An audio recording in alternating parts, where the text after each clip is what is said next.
하나님 말씀 누가복음 2장 8절에서 20절까지 말씀입니다. 신약성경 89쪽 누가복음 2장 8절에서 20절입니다. 저와 여러분이 한 절씩 읽겠습니다. 그 지역의 목자들이 밤에 밖에서 자기 양떼를 지키더니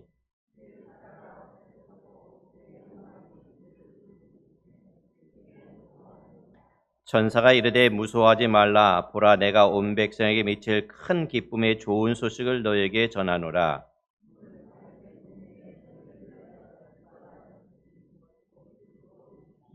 너희가 가서 강보에 쌓여 구유에 누워 있는 아기를 보리니 이것이 너에게 표적이니라 하더니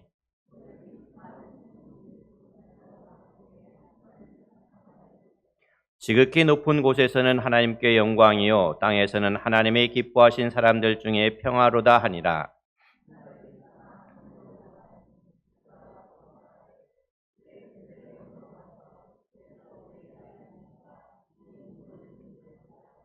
빨리 가서 마리아와 요셉과 구유에 누인 아기를 찾아서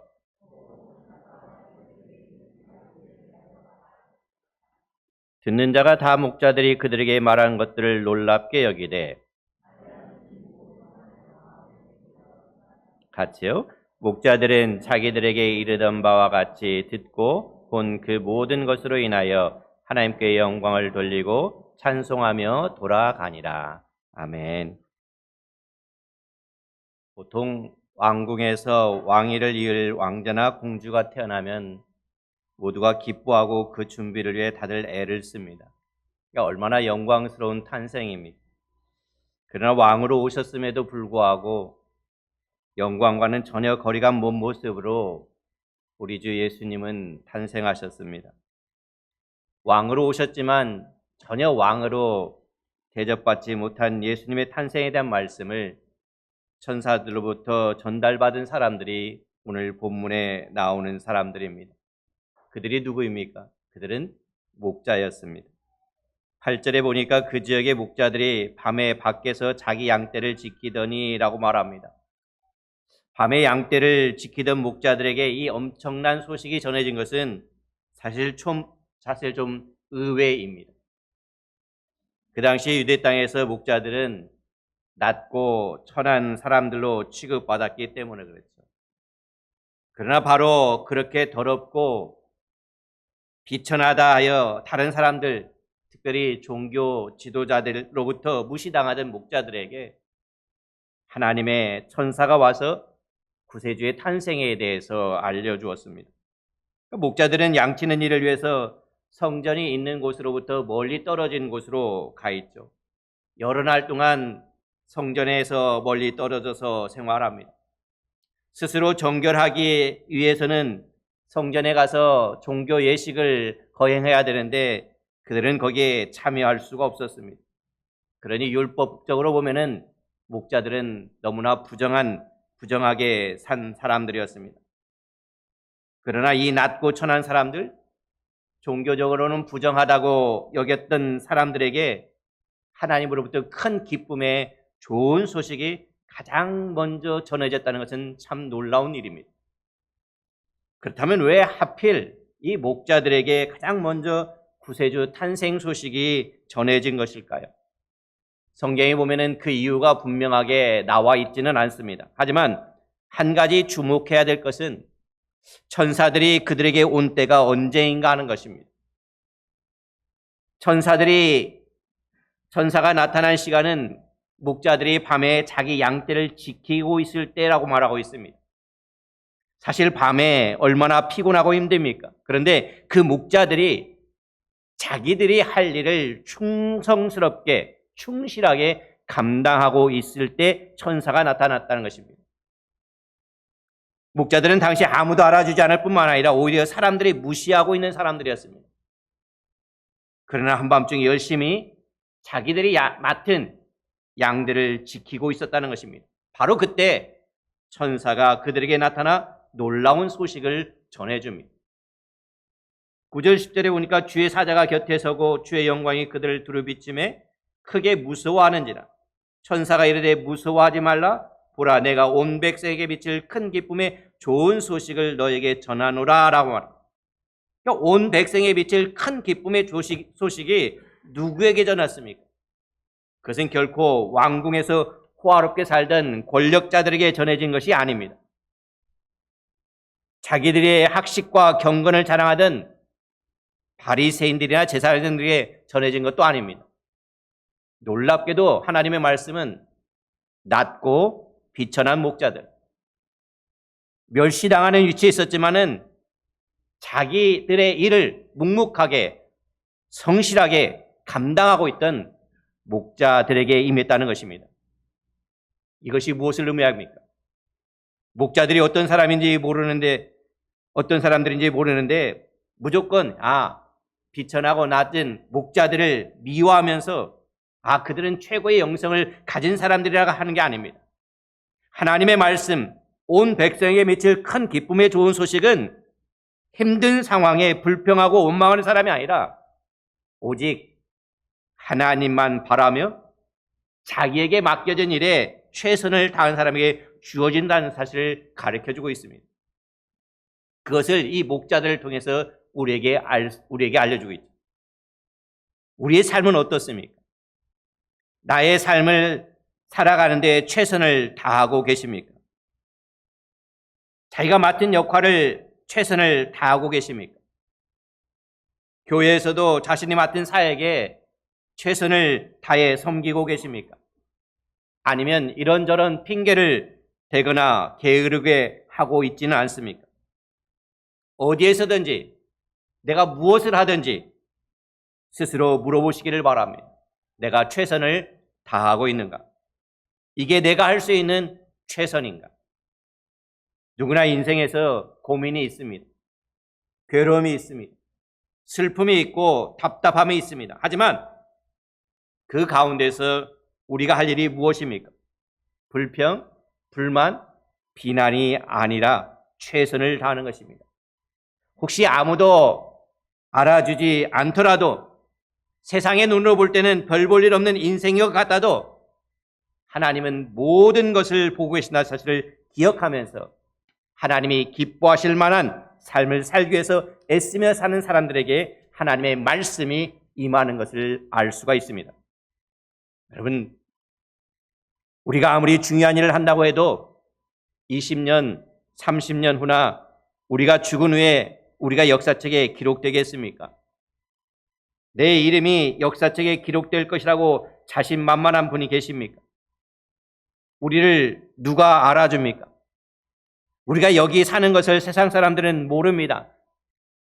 그런데 위대하신 왕, 온 우주 만물을 창조하신, 온 우주 만물을 만드시고 다스리신 하나님께서 다 알고 계시고 우리를 보고 계시고 우리를 인도해 주시고 도와주시고 보살펴 주신다는 것입니다. 이것이 얼마나 큰 은혜입니까?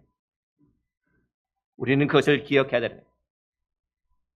그렇다면 지금의 상황 속에서 힘들더라도 불평하고 원망만 할 것이 아니라 주어진 사명에 최선을 다하는 것입니다.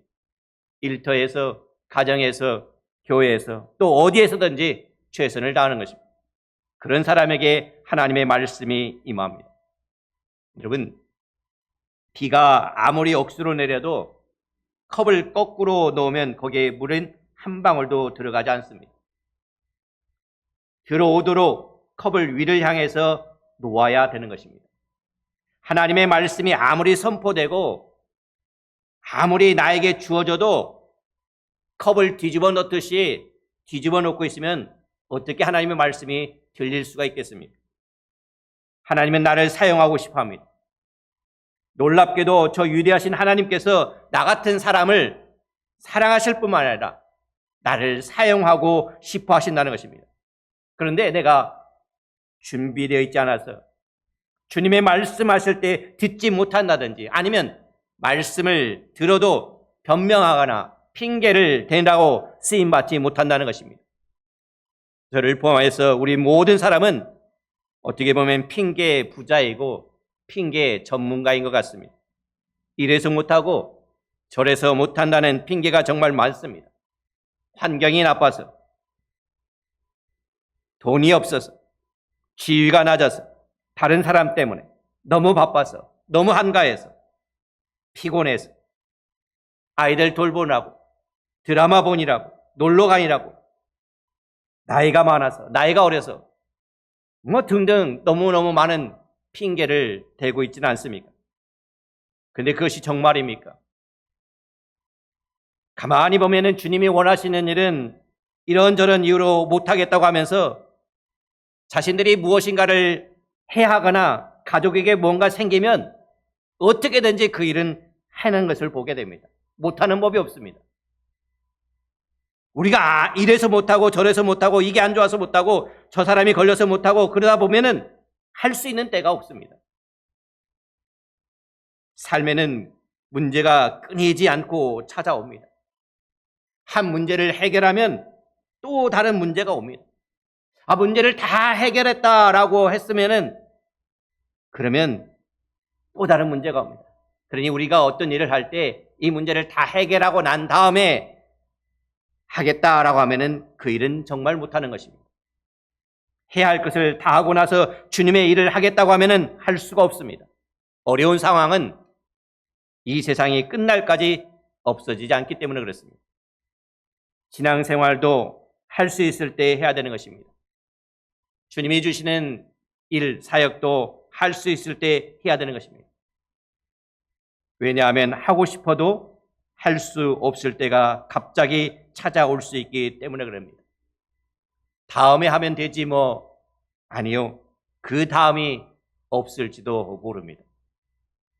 그래도 우리 상황은 본문에 나오는 목자들보다 훨씬 낫지 않습니까? 우리 각자가 자기 위치에서 최선을 다하며 하나님의 자녀답게 말씀대로 살아갈 때 다른 사람이 뭐라고 하든지 상황이 어떻든지 주님은 놀라운 역사를 나를 통해서 일어날 수 있기를 간절히 바라고 있다는 것입니다. 천사가 목자들에게 전해준 소식은 참 큰 기쁨의 좋은 소식이었다라고 말합니다. 그런데 그것이 왜 기쁨의 좋은 소식입니까? 11, 12절입니다. 오늘 다윗의 동네에 너희를 위하여 구주가 나셨으니 곧 그리스도 주시니라. 너희가 가서 강보에 쌓여 구유에 있는 아기를 보리니 이것이 너희에게 표적이라 하더니. 이것이 큰 기쁨의 좋은 소식인 것은 우리를 위해 구주가 나셨기 때문인 것입니다. 또한 이 소식은 온 백성에게 미칠 소식이다라고 말합니다. 이 소식은 어떤 특별한 사람에게만 전해질 소식이 아니라 모든 사람을 위한 것이라는 것입니다. 큰 기쁨의 좋은 소식은 온 백성을 위한 소식인 것입니다. 잘하든 못하든 잘 살든 못 살든 거기에 차별이 없습니다. 하나님은 모든 사람들에게 큰 기쁨의 좋은 소식을 들려주기를 원하십니다. 누구나 구원받기를 원하신다는 것입니다. 그러면서 13절에 이렇게 말하죠. 호련히 수많은 천군이 그 천사와 함께 하나님을 찬송하여 이르되. 그 천사가 처음에 혼자 이 소식을 전해주는데 갑자기 그 천사 옆에 누가 나타납니까? 수많은 천군, 수많은 하늘 군대가 나타나서 하나님의 영광을 찬양하며 예수님 탄생의 의미를 알려줬다는 것입니다. 그것이 무엇입니까? 지극히 높은 곳에서는 하나님께 영광이요, 땅에서는 하나님의 기뻐하시는 사람들 중에 평화로다 하니라. 그러니까 예수님의 탄생은 먼저 하나님께 영광이 된다는 것입니다. 하나님은 천지 창조와 인간의 타락 이후 구원의 계획을 이미 세워놓으셨습니다. 그렇게 구원을 준비하시다가 때가 꽉 찼을 때 예수님을 이 땅에 구주로 보내신 것입니다. 이것은 결코 우연히 된 일이 아닙니다. 하나님의 구원 계획이 이루어진 사건인 것입니다. 그때가 딱 맞는 때였기 때문에 그렇습니다. 그때 보내셨다는 것입니다. 수천 년 동안에 걸친 하나님의 구원 계획이 드디어 예수님의 탄생으로 인해서 이루어진 것이기 때문에 천군 천사가 바로 그 구원에 하나님께 영광을 돌리는 것입니다. 예수님의 탄생은 또한 이 땅에 하나님의 평화를 주는 사건인 것입니다. 이 평화는 히브리어로 샬롬이라고 하죠. 샬롬은 하나님을 믿는 사람들이 세상에서 누리는 행복을 말하는 것입니다. 그러니까 예수님의 탄생 이후에 이 평화는 예수님을 통해서 하나님과 원수된 우리가 회복되는, 하나님의 평화를 가리키는 것입니다. 또 거기서 나오는 마음의 안정과 평안, 그리고 실생활에서 우리가 누릴 수 있는 번영과 기쁨과 행복을 모두 포함하는 아주 포괄적인 그러한 개념이, 단어가 바로 이 샬롬인 것입니다. 그런데 이 평화, 샬롬은 모두에게 주어지는 것이 아니라는 것입니다. 어떤 사람에게 주어집니까? 하나님이 기뻐하시는 사람들에게만 주어진다는 것입니다. 다시 말해, 하나님이 좋아하시는 사람들이 이 평화를 누리면서 산다는 것입니다. 하나님이 안 주셔서 못 누리는 것이 아닙니다. 주십니다. 그런데 하나님이 좋아하시는 사람들은 컵을 바로 놓는 것처럼 하나님이 평화를 쏟아 부어 주실 때 탁 받아서 누리는 사람들인 것입니다. 하지만 하나님이 안 좋아하시는 사람들은 실제로 안 좋아하시는 것은 아니죠. 하나님은 모든 사람을 좋아하십니다. 모든 사람들에게 주기를 원합니다. 그런데 사람들이 뭐였습니까? 하나님이 안 좋아하시는 사람들은 실제로 안 좋아하시는 게 아니라 하나님을 거부하는 사람들인 것입니다. 컵을 거꾸로 놓아서 하나도 담기지 않는 것과 같은 사람들을 가리키는 것이죠. 하나님이 좋아하시는 사람이 누구겠습니까? 하나님을 의지하는 사람입니다. 물론 하나님은 누구나 사랑하십니다. 거기에는 더하거나 뺄 게 없습니다. 하나님의 사랑은 완벽합니다. 누구도 한 사람 빠짐없이 모든 사람을 사랑한다라고 말하고 있습니다. 하나님은 누구나 완전한 사랑으로 사랑해 주십니다. 그러나 모든 사람을 다 기뻐하지는 않으신다는 것입니다. 사실 어떤 사람은 기뻐하고 어떤 사람은 안 기뻐하고 어떤 사람은 좋아하고 어떤 사람은 안 좋아하고 그러시는 하나님은 아니십니다. 그러는 사람이 따로 있는 게 아닙니다. 우리 자신도 어떤 때는 하나님이 좋아하실 만한 모습으로 살다가 어떤 때는 하나님이 안 좋아하실 만한 모습으로 산다는 말인 것입니다. 자기 능력, 지위, 재산, 연줄, 배경을 의지하는 사람은 좋아하지 않는 것입니다.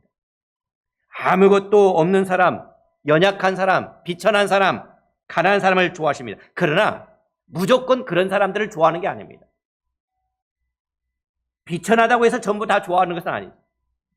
연약하기 때문에, 비천하기 때문에, 능력이 없기 때문에, 가진 것이 없기 때문에 전적으로 하나님만을 의지하는 그런 사람을 하나님은 사랑하시고 좋아하신다는 겁니다. 오직 하나님의 은혜를 간절히 구하는 사람, 하나님만을 꼭 붙드는 사람, 하나님은 그런 사람을 아주 좋아하십니다. 그리고 그런 사람이 하나님의 평화를 맛보게 되는 것입니다. 여러분, 지금 내 안에 바로 이런 주님의 참 평화를 누리고 있습니까? 나는 지금 하나님의 좋아하시는 사람입니까? 혹시 마음이 편안하지 못하다면 그것은 내가 하나님만 전심으로 의지하지 않고 있는 것은 아닐까요? 내가 지금 의지하고 있는 것이 무엇입니까? 내가 의지하고 있는 사람이 누구입니까? 하나님만 전적으로 의지하며 나아갈 때 우리는 참 평화를 누리게 되는 것입니다. 하나님만 바라보며 간절한 마음으로 주님을 의지할 때 하나님이 좋아하는 사람이 되는 것입니다. 목자들은 자기들의 위치에서 최선을 다해서 하나님을 바라봤습니다. 그렇기 때문에 그들에게 먼저 천사들이 나타나 예수님의 탄생 소식을 알려주었을 것입니다. 그런데 이 목자들의 반응이 어떻습니까? 천사로부터 이처럼 놀라운 소식을 가장 먼저 들은 목자들은 구주로 나신 아기를 보기 위해서 다윗의 동네 바로 베들레헴으로 달려갑니다. 그것도 어떻게 달려갑니까? 16절에 보니까 빨리 가서라고 말합니다. 급히 갔다고 되어 있습니다. 그리고 거기서 마침내 그들은 구주로 탄생하신 예수님을 발견하게 됩니다. 12절에서는 천사는 그들에게 강보에 쌓여 구해두인 아기가 표적이라고 했지만 그 표적이 뭡니까? 강보에 쌓인 아기가 바로 예수님이다라고 말했지만 사실 마국간 같은 데서 아기를 낳아 구해 아기를 누이는 이런 것은 그게 표적이 아닐 수가 있습니다. 왜냐하면은 그 당시에 가난한 사람들에게는 얼마든지 그렇게 될 수 있는 모습이었습니다. 그러니까 이것은 마치 서울에서 김 씨를 찾는 것과 같은 그런 모습이었습니다. 그러니까 목자들이 빨구에 놓인 아기를 찾는다는 것이 얼마나 힘든 일이겠습니까? 그럼에도 불구하고 이 목자들은 왜 베들레헴으로 빨리 달려가서 아기를 찾았습니까? 15절에 이렇게 말합니다. 주께서 우리에게 알리신 바 이 이루어진 일을 보자라고 한 것을 잘 보십시오. 그러니까 목자들은 이 이루어진 일을 보자라고 했지, 저게 정말일까? 천사들이 말한 게 정말일까? 정말 그렇게 됐는지 한번 가서 보자라고 하지 않았습니다. 이미 이루어진 것을 믿고 이루어진 일을 가서 보자라고 말하는 것입니다. 그들은 어떻습니까? 이 엄청난 말씀을 들었을 때 의심하지 않았고 그것을 하나님의 진리의 말씀으로 받아들였습니다. 그 말씀 그대로 이미 이루어진 일을 보기 위해서, 구주로 나신 분을 직접 만나기 위해서 그리로 달려간 것입니다. 가면 분명히 만날 수 있을 거라는 믿음을 가지고 그들은 빨리 갔던 것입니다. 그런데 목자들이 이런 말씀을 들었다고 해서 자동적으로 가게 되었을까요? 아닐 것입니다. 엄청난 것을 보고 천사가 사라진 다음에 아마 이렇게 말했을지도 모릅니다. 아니, 우리가 귀신에 홀렸나? 이게 진짜야? 우리가 헛것을 본 것은 아닐까? 안 갈 수도 있습니다. 아니면 정말 무서워서 다른 데로 도망갈 수도 있었을 것입니다. 그러나 그들은 그렇게 하지 않고 곧장 베들레헴으로 달려갔습니다. 거기서 드디어 아기를 찾은 다음에 그 모든 일을 마리아와 요셉과 거기 있던 사람들에게 전합니다. 그 후에 그들은 또 어떻게 합니까? 20절에 이렇게 말합니다. 목자들은 자기들에게 이르던 바와 같이 듣고 본 그 모든 것으로 인하여 하나님께 영광을 돌리고 찬송하며 돌아가니라 라고 말합니다. 목자들은 천사가 자기들에게 전해준 그대로 모든 것이 이루어졌다는 사실을 확인하고 자기들이 보고 듣는 모든 것으로 인하여서 하나님께 영광을 돌리며 찬송하며 돌아갔다라고 말하고 있습니다. 마태복음 1장에도 보면은 마리아의 남편 요셉도 꿈에 천사가 나타나서 마리아가 잉태한 것은 성령으로 된 것이다. 아들을 낳을 것인데 그가 자기 백성을 그들에 대해서 구원할 구주라는 말씀을 받습니다. 요셉도 마찬가지죠. 그때 이게 말이 돼? 의심하지 않고 하나님 말씀으로 받아들였습니다. 그리고 말씀대로 순종하며 마리아를 자기 집으로 데려왔고 아기를 낳을 때까지 잠자리를 같이 하지 않았다고 말하고 있습니다. 그래야 해서 그들은 구세주이신 예수 그리스도의 부모가 되는 영광과 복을 받고 누리게 되었습니다. 여러분, 하나님은 오늘도 여전히 우리에게 말씀하고 계십니다. 지금도 우리에게 말씀하고 계십니다. 그것이 하나님의 은혜인 것입니다. 받을 자격이 없습니다. 받을 자격이 없는데도 주시는 것이 은혜인 것입니다.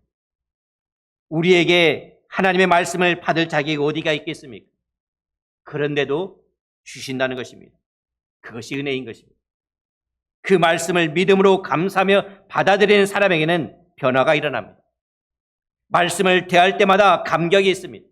말씀을 따르고자 하는 강한 열정이 일어납니다. 순수하게 말씀을 받아들이고 그대로 순종하는 사람은 기적을 체험하게 되는 것입니다.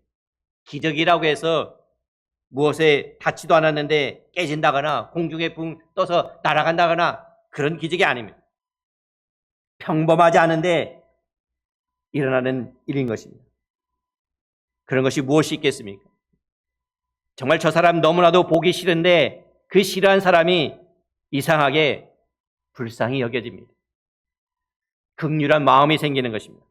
이런 게 바로 기적인 것이죠. 그리고 그를 위해서 기도하게 되는 것입니다. 그러나 놀랍게도 관계가 회복되는 것, 이런 것이 바로 기적인 것입니다. 예수님이 이 땅에 오셔서 우리에게 평화를 주셨는데 하나님의 말씀대로 사는 우리가 될 수 있기를 바랍니다. 예수님도 가장 큰 계명이 하나님을 사랑하고 이웃을 사랑하는 것이라고 우리들에게 가르쳐 줬습니다. 매년 성탄절이 될 때마다 우리는 반복해서 똑같은 말씀을 들을 수도 있습니다. 그러나 우리가 그 말씀을 듣고 우리의 모습이 얼마나 변화됐는지 우리 자신을 살펴볼 수 있기를 바랍니다. 말씀대로 살아가는 사람은 다른 사람이 못 보는 것을 보게 되는 것입니다. 무엇보다도 우리 주 예수 그리스도를 만나게 되는 것입니다. 하나님의 말씀을 받아 그대로 행하는 우리 모두의 삶에 바로 이런 놀라운 평화와 기적이 넘치게 되기를 주님의 이름으로 간절히 축복합니다. 기도하겠습니다. 사랑의 아버지 하나님, 우리들에게 참으로 기쁨의 좋은 소식을 전해주며 감사합니다. 기쁨의 좋은 소식이 전해졌지만 그것이 나에게 무엇이 기쁨이고 무엇이 좋은 소식인지를 알지 못하고 귀담아 듣지 않고 있지는 않았습니까? 이 시간에 예수님이 나의 모든 죄를 지시기 위해서, 씻겨주시기 위해서 이 땅에 오신 구세주임을 믿게 하여 주시옵소서. 우리 주 예수 그리스도가 이 땅에 오신 것들은 바로 나를 위함임을 알게 하여 주시옵소서. 이 시간에 우리의 모든 것들을 주님께 맡깁니다. 주님께서 우리에게 베푸신 그 은혜를 우리가 기억하며 하나님의 말씀에 귀를 기울이게 하시고 오직 하나님만을 의지하는 우리가 될 수 있도록 도와주시옵소서. 하나님께 모든 영광 돌려드리며 우리 주 예수 그리스도 이름으로 기도하였습니다. 아멘. 지금은 우리를 끊임없이 사랑하셔서 인간의 모습을 입고 이 땅에 오신 예수 그리스도의 은혜와 인류의 구원을 계획하시고 이루시는 하나님의 사랑하심과 이러한 놀라운 사실을 우리의 심령에 믿어지게 하시는 성령님의 역사하심이 성탄절을 통하여 예수님을 다시 기억하고 성탄을 기뻐하고 다시 오실 예수님을 소망하며 살아가겠노라고 다짐하고 돌아가는 성도들과 그들의 가정과 그들의 사업터 위에 지금부터 영원히 함께 하시기를 우리 구주 예수 그리스도 이름으로 간절히 축원하옵나이다. 아멘.